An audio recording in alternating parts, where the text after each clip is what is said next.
you immediately think M1. How did M1 come to be? Well, Bill Sperry had that number, and it came from the Army rifle, the M1 rifle. Oh.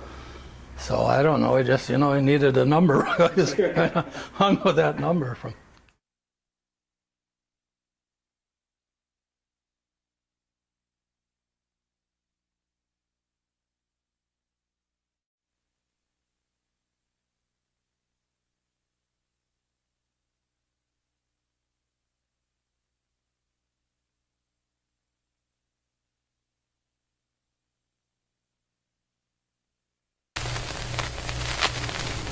We run down on your feature event, 25 laps.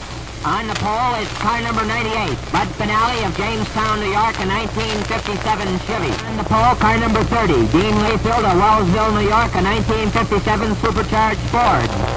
Next off the pole, car number M1, Bobby Schnars.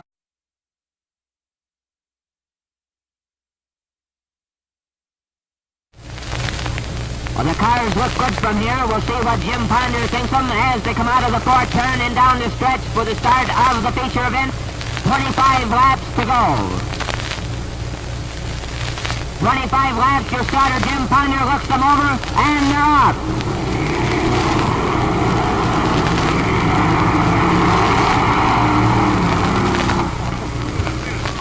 Out there trying to knock you around, you knock him around. It's a race. What's the adrenaline rush? Oh man, it's well, it's kind of a deal. I didn't really have much to do with building this first car, but I hung around there all the time with the guys, and well, during the week I'd think I'd probably wanted to race, and then I'd get there at the racetrack, I wasn't quite pushing it so.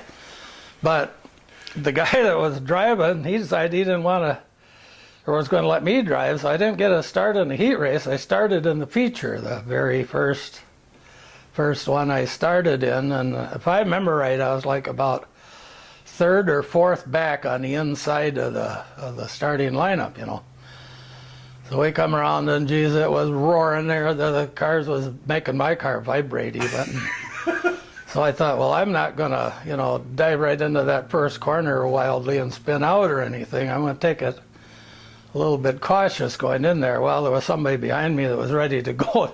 He gave me a boot in there. I went out and hit the guy that was on the outside of me, and I dove to the inside, and by that time there was a couple more coming through in there.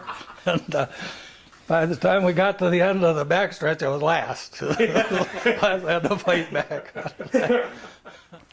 We went up to Cuba to the racetrack there one time. It was Ernie Schuyler and Bobby Morrison owned that car. And we towed it up to Cuba. I don't know what the deal was, if it was a big race or what, but we got up there and there wasn't any one of us guys that was 21 years old. They wouldn't even let us in the pits. we never got to run at all. Oh my gosh. There's a new track.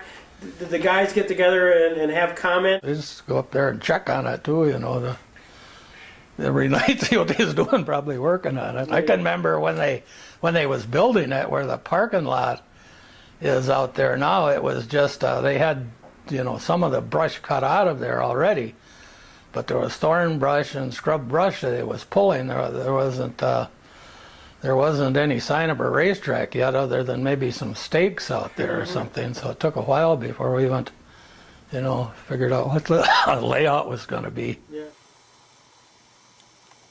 Dean Layfield, Dean used to like to turn the cars sideways about at the flag stand and went around there, and I thought that was the fast way around, so I kind of idolized him in the early days. Well, talk about Dean Layfield a little bit. We've heard the name a lot, and of course he died early, prematurely. What was it about Dean Layfield that made people even remember today about him? I don't know. He was kind of a showman. I know when he was leading, he'd be looking in the stands some of the time when he was sliding around the corners, but likes to run around there with it sliding. But he had the exhaust stuck right up through the hood a ways there. They called it Tempest in the Teapot or something. I'm pretty sure that was Dean. Then Squirt, after that, Squirt was the guy to beat.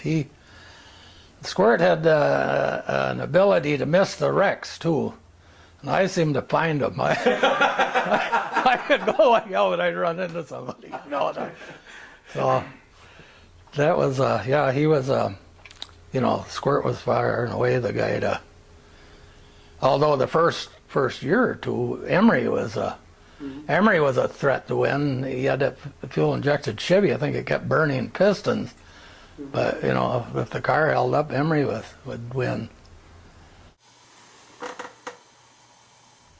But Squirt was great. I think he learned me how to get around Stateline. Squirt always slowed down a little bit coming into the corner, I figured out finally, instead of...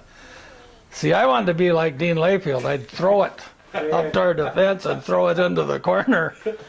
And of course, then when the wreck was, I was already coming in flat out, going sideways. There wasn't much I could do.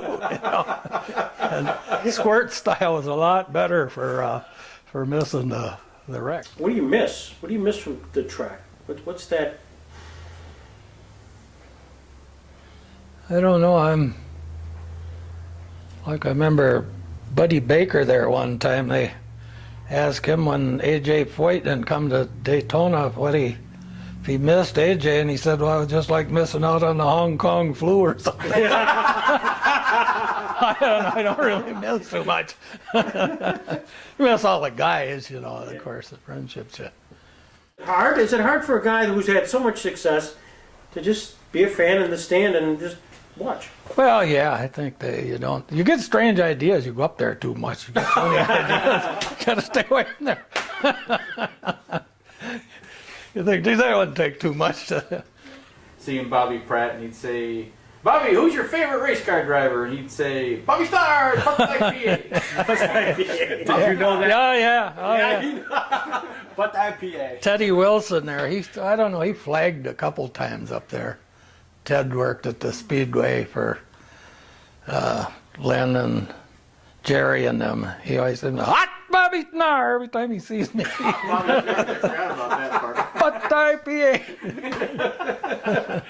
Well, you also had a nickname. What was it? Was it Cannonball? Yeah, that was Jughead Pierce put that on there one time years ago. Phil Nystrom, he always used to call me Cannonball. I never really... Yeah, you probably didn't appreciate no, it. It didn't bother me, but Iowa Wrestling car number 4 on the move. Here it is, the checker flag and the win. Bobby Schnars.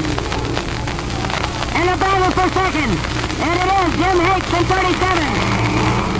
Third, Iowa Wrestling car number 4. And fourth, Bill Mayfield in 21.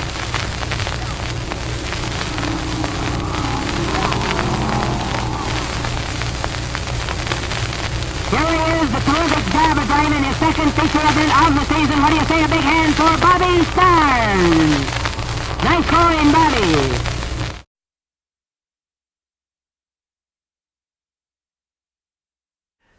What's the question you're waiting for to be asked that we haven't asked yet? You're saying, all right, I wonder if they're ever going to get around to this. Well, I just wonder if you'd ask how many beers we drank up there. I'm working on Yeah, that wasn't on our list. I sure as hell would like to know the answer. I'm gonna tell you I don't a know funny the story answer. after they turn